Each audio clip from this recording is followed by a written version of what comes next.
क्या ऐसा हो सकता है कि किसी इंसान की अच्छाई को सिर्फ प्यार और समझ से जगाया जा सके? आज हम सेल्मा लागेरलॉफ की क्लासिक कहानी द रैट ट्रैप में इसी सवाल की गहराई में उतरेंगे। तो चलिए कहानी के दिल में उतरते हैं, एक ऐसे सवाल के साथ जो हमें सोचने पर मजबूर कर देता है और इस पूरी कहानी की आत्मा है। हमारी कहानी का जो हीरो है वो दुनिया को कैसे देखता है? उसके लिए ये दुनिया जमीन, समंदर, शहर, गांव, ये सब कुछ नहीं, बस एक बड़ी सी चूहेदानी है जो लोगों को फंसाने के लिए बनी है। तो आखिर ये सोच किसकी है? ये सोच है एक बेचारे बेघर आदमी की, जो तार की चूहेदानियां बनाकर अपना गुजारा करता है और पेट भरने के लिए कभी कभी भीख भी मांगनी पड़ती है, और हाँ, छोटी मोटी चोरियां भी करनी पड़ती हैं।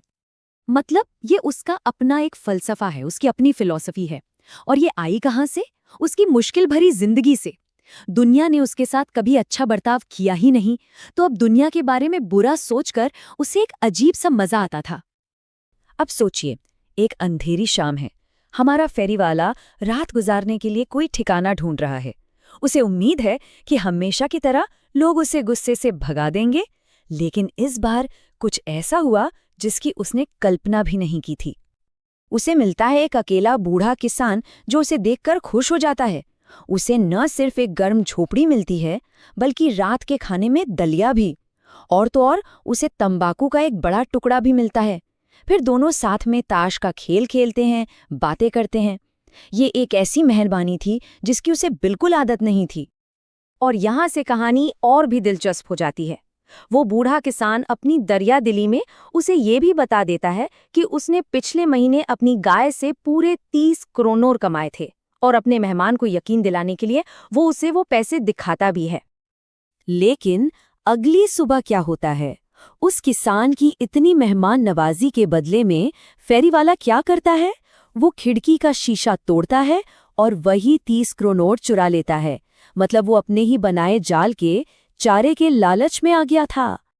शुरू शुरू में तो उसे अपनी होशियारी पर बड़ी खुशी होती है, लेकिन पकड़े जाने का डर भी है। तो वो मेन रोड छोड़कर जंगल के रास्ते निकल पड़ता है, और यहीं उसकी सबसे बड़ी गलती साबित होती है। और तभी उसे एक खौफनाक एहसास होता है। जैसे ही वो उस घने अनजान जंगल में खो जाता है, उसे समझ आता है कि जो इंसान दुनिया को चूहेदानी कहता था, आज वो खुद ही फंस गया है। अब उसकी अपनी बारी आ गई थी। उसे ऐसा लगता है जैसे पूरा जंगल एक ऐसी जेल बन गया है जिससे वो कभी नहीं बच सकता। वो पूरी तरह निराश हो जाता है। वो उसी जाल में फंस चुका है जिसके बारे में वो हमेशा दूसरों के लिए बड़ी बड़ी बातें करता था। जब वो थक हारकर जमीन पर गिर जाता है, मौत का इंतजार करने लगता है, तभी उसे एक आवाज सुनाई देती है, एक लोहे के कारखाने से आती हथौड़े की धमक। वो अपनी सारी हिम्मत जुटाता है और उस आवाज की तरफ लड़खड़ाते हुए बढ़ता है और पहुंचता है रैम्सजो आयरन वर्क्स। यहाँ कहानी में एक और जबरदस्त मोड़ आता है। कारखाने का जो मालिक है, आयरन मास्टर, वो उसे गलती से अपना पुराना फौजी साथी कैप्टन वॉन स्टाहले समझ लेता है और उसे क्रिसमस के लिए अपने घर आने का न्योता दे डालता है। अब फेरीवाला तो बुरी तरह घबरा जाता है। उसे लगता है कि अगर वो हवेली गया तो उसकी 30 क्रोनोर की चोरी पक्का पकड़ी जाएगी, तो वो न्योता ठुकरा देता है। उसके लिए ये मानो जानबूझकर शेर की माद में जाने जैसा था। जब आयरन मास्टर उसे मना नहीं पाता, तो वो अपनी बेटी एडला को भेजता है, और एडला की आवाज में जो दया थी, उसकी आंखों में जो हमदर्दी थी, उसने फेरीवाले का दिल जीत लिया और वो उसके साथ जाने के लिए राजी हो जाता है। अगली सुबह क्रिसमस की सुबह है। फेरी वाले को नहलाया धुलाया जाता है, उसकी दाढ़ी बनती है और उसे आयरन मास्टर के अच्छे कपड़े पहनाए जाते हैं। वो बिल्कुल एक अलग ही इंसान लग रहा था। लेकिन जैसे ही दिन की रोशनी में आयरन मास्टर उसे देखता है, उसे अपनी गलती का एहसास हो जाता है। ये तो उसका दोस्त नहीं है। उसे लगता है कि उसे धोखा दिया गया है और वो गुस्से से गरजता है। इसका क्या मतलब है? इस बार फेरीवाला कोई बहाना नहीं बनाता। वो बस अपनी वही पुरानी बात दोहराता है कि ये दुनिया एक चूहेदानी है और हो सकता है एक दिन आयरन मास्टर खुद भी किसी बड़े चारे के लालच में आकर फंस जाए। और ठीक इसी वक्त एडला एक ऐसा कदम उठाती है जो सब कुछ बदल देता है। वो अपने पिता के खिलाफ जाके कहती है, नहीं, ये आज हमारे साथ ही रहेंगे, मैं नहीं चाहती कि ये जाएं। वो कहती है कि जिस इंसान को हमने घर बुलाया है और क्रिसमस की खुशी का वादा किया है, उसे हम इस तरह भगा नहीं सकते। एडला की ये मेहरबानी एक जादू की तरह काम करती है।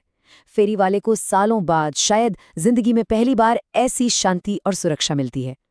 वो उस दिन कुछ नहीं करता सिवाय खाने और सोने के।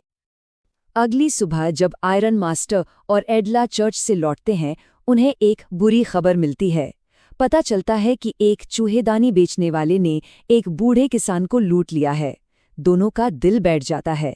लेकिन जब वो घर पहुंचते हैं तो देखते हैं कि उनका मेहमान तो जा चुका है, पर एडला के लिए एक छोटा सा तोहफा छोड़ गया है। एडला जब उस पैकेट को खोलती है तो उसके अंदर एक छोटी सी चूहेदानी निकलती है, और उस चूहेदानी के अंदर वही 3 मुड़े तुड़े 10 क्रोनोर के नोट रखे थे जो उसने चुराए थे। साथ में एक खत भी था और इस पर साइन था कैप्टन वॉन स्टाल्हे।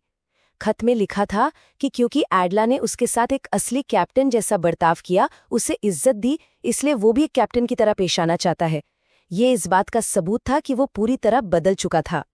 और ये कहानी हमें आखिर में उसी गहरे सवाल पर वापस ले आती है, क्या दया का सिर्फ एक काम सच में किसी का दुनिया देखने का नजरिया बदल सकता है?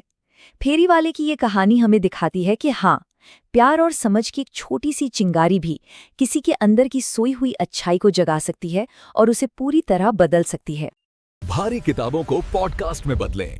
स्मार्ट लर्निंग और संक्षिप्त विवरण के लिए पॉड स्टडी को सब्सक्राइब करें।